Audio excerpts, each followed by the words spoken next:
Russia has restarted full-scale production of a weapon that makes the phrase safe distance an illusion, a missile nearly as long as a 12-story building laid on its side.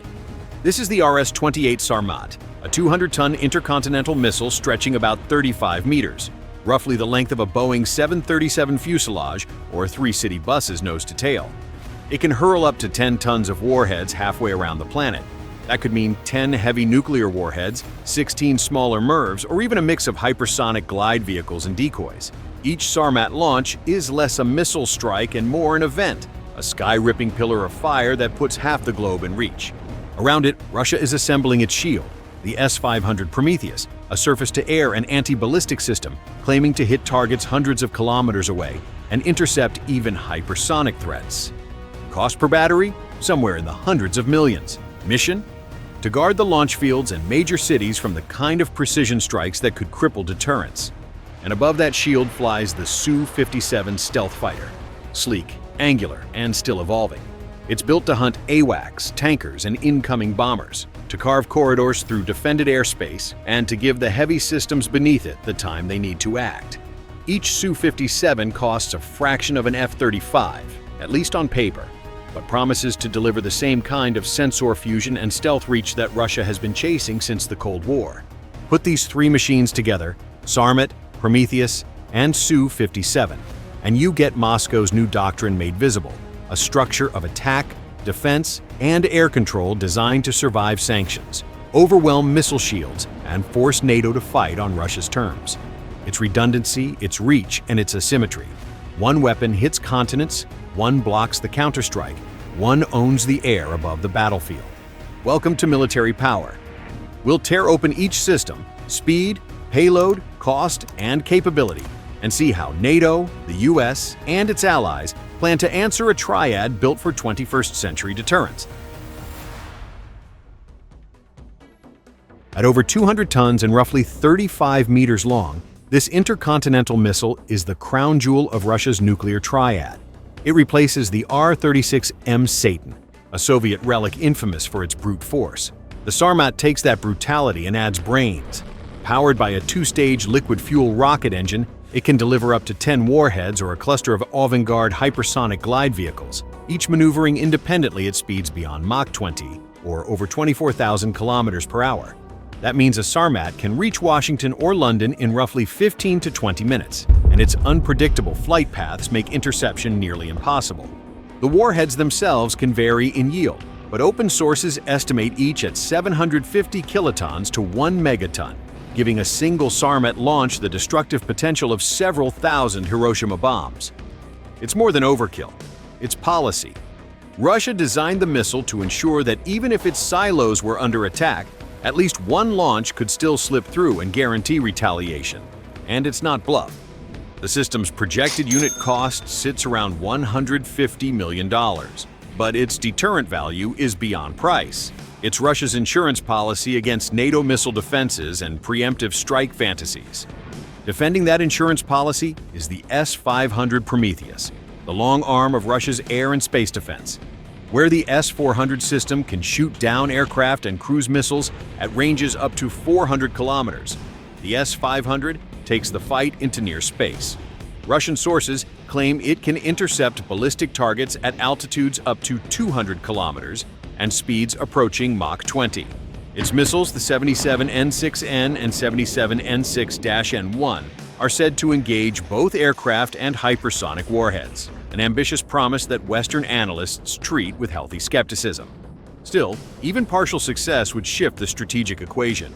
Each S-500 battery costs somewhere in the $500 to $700 million range, including radars, launchers, and command vehicles. But what matters isn't the sticker price, it's the coverage. A single Prometheus unit can, in theory, shield a region the size of France from most aerial threats. Layered with S-400 and S-300 systems below, Russia is effectively building a three-tier defensive dome, turning its Western and Arctic approaches into no-fly puzzles for NATO planners. And then comes the sharp end of the spear, the Su-57 Felon. It's Russia's first operational stealth fighter, and a machine born in adversity. The Su-57 cruises around Mach 1.6, can supercruise without afterburners at Mach 1.3, and climbs beyond 20,000 meters. It carries missiles like the R-77-1 and R-37M, the latter able to reach targets up to 300 kilometers away, far enough to kill AWACS or tankers before they can even react. The Su-57's internal weapons bay, radar-absorbent coatings, and advanced infrared search systems make it an effective ambusher. In a high-end fight, a pair of Su-57s would operate as hunters, clearing the air for strike bombers and protecting the ground-based systems from NATO's first punch. It's a stealth escort, a killer of eyes and ears, and an aerial decoy all at once. Each aircraft costs roughly $45 to $55 million, about a third of an F-35, though production remains limited, fewer than 30 operational units so far. Individually, these three systems represent extremes. Together they create a system of systems: offense, defense, and control. The Sarmat reaches across oceans, the S-500 denies the sky above Russian soil, and the Su-57 operates in between, blinding and distracting whatever tries to penetrate. If one layer falters, the others buy time. It's redundancy engineered into national survival. Now put that in context. NATO's answer lies mostly in interceptors and early warning. The U.S. ground-based mid-course defense system deploys a few dozen interceptors in Alaska and California, theoretically able to stop a limited ICBM attack, but not a storm of MARVs from Sarmat-class missiles. Europe relies on Aegis ashore in Poland and Romania, using SM-3 interceptors with speeds around 4.5 kilometers per second, good against short, and medium-range threats, but not hypersonics. The math is cruel. An incoming warhead traveling 7 kilometers per second or faster leaves mere seconds for detection and intercept. In the air, NATO's strength is quantity and network. The F-35 and Eurofighter fleets combined dwarf Russia's fifth-generation count, and AWACS coverage blankets the continent. But the Su-57's purpose isn't to win a numbers game. It's to create uncertainty. If NATO commanders hesitate for even 10 minutes, that's enough for a Sarmat to finish its arc. Russia's advantage is cost flexibility. Sanctions have bitten hard, but the state directs resources to what matters most. The aerospace and missile sectors now rely on domestic microelectronics from retooled plants, imports through Asia, and joint projects with Iran and China. It's an improvised supply chain, but it keeps critical programs alive. Western economists call it inefficiency. The Kremlin calls it resilience. All three systems, the RS-28 Sarmat, the S-500 Prometheus, and the Su-57, are built to work in a future where Russia expects confrontation but not occupation. They form a self-contained war machine that prioritizes survivability over elegance, endurance over polish. The West sees lagging technology. Moscow sees layered deterrence that costs less than matching every NATO upgrade one for one. In simple terms, Russia can't outspend the United States, so it's trying to outthink it, with missiles too fast to intercept, shields too deep to penetrate, and aircraft designed to keep NATO guessing until the last second. Every weapon creates a reaction. For the West, the question is not how to match the Sarmat, Prometheus, and Su-57 one by one, but how to break the logic that connects them. NATO planners know that Russia's triad isn't about mass production. It's about complexity. To counter it, they need speed, sensors, and above all, integration. The United States anchors that effort. Its B-21 Raider program is the spearhead, a sixth-generation stealth bomber designed for global reach and deep penetration strike. Built by Northrop Grumman, the Raider's range is classified, but analysts expect over 10,000 kilometers with modular payloads for nuclear or conventional missions. The price per aircraft may exceed $750 million, but it buys flexibility, stealth, networking, and endurance. The U.S. strategy isn't to outrun Russia's missiles. It's to see, strike, and vanish before they launch. On the defensive side, Washington is reworking the global missile shield. The ground-based mid-course defense network in Alaska and California, designed in the 2000s for rogue launches, is being upgraded with next-generation interceptors capable of engaging multiple warheads.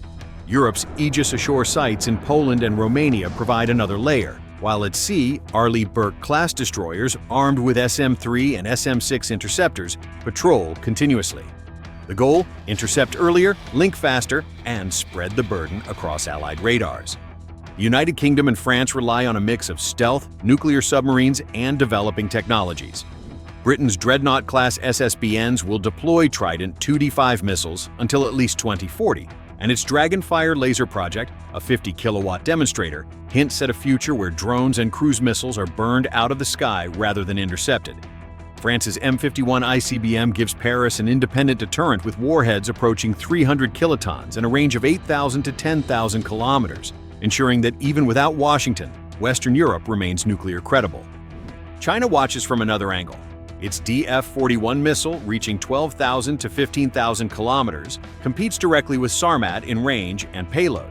Its HQ-19 and HQ-29 systems mirror the S-400 and S-500 philosophy. Beijing's stealth programs, the J-20 and the upcoming H-20 bomber, aim for parity in the air. Russia's so-called advantage in asymmetric deterrence is shrinking fast. China's factories are the quiet equalizer. Still, NATO's problem remains timing. Hypersonic glide vehicles, like those potentially deployed on the Sarmat, slash reaction windows to seconds. Interceptors must calculate trajectories before the weapon is halfway across the sky. That's why the US invests heavily in space-based sensors, satellites capable of tracking heat plumes and adjusting intercept courses in real time. The new Hypersonic and Ballistic Tracking Space Sensor, HBTSS constellation, once operational, could make even Sarmat-class weapons traceable from launch to impact.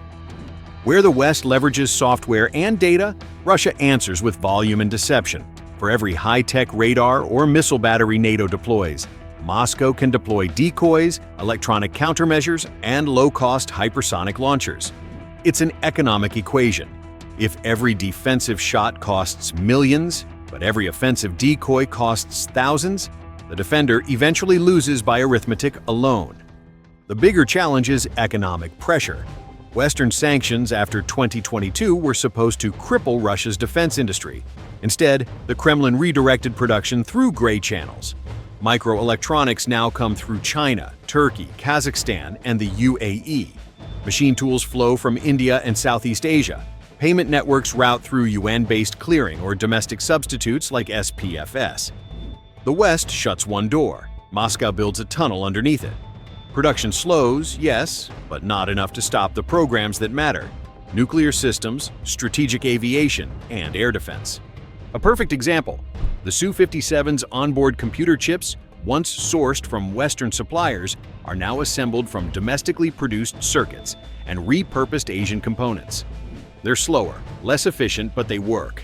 The jet flies, the missile launches, the radar blinks to life. Russia's military-industrial complex runs like an old generator, noisy, patched together, but stubbornly hard to switch off.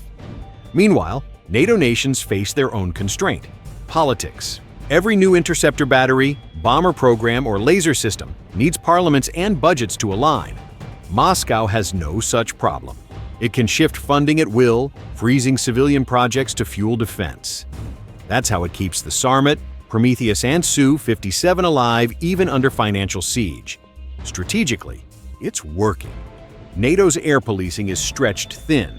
European defense stockpiles are under pressure, and the US must balance Europe, the Pacific, and the Middle East simultaneously. Russia knows this and plays time like a weapon. Each new system delays Western consensus another year. Each test forces another round of debate. Deterrence for Moscow is no longer just about missiles, it's about momentum. Looking ahead, the question isn't whether NATO can match the hardware. It can. The real issue is whether it can match the pace. Russia's triad evolves under pressure, adapting faster than sanctions can bite. The Sarmat will secure deterrence. The S-500 will extend protection into the upper atmosphere. The Su-57 will grow into the networked guardian of both. The result is a strategic balance built less on numbers than on nerves. The West holds more technology, more allies, and more money, but Russia holds time and focus. One side innovates by budget, the other by necessity. And sometimes necessity wins. Hit like, smash subscribe, and stay locked in. Because when the next balance of power tips, it won't start with an invasion or a declaration. It'll start with a launch plume over Siberia and the quiet hum of a missile named Sarmat leaving the atmosphere.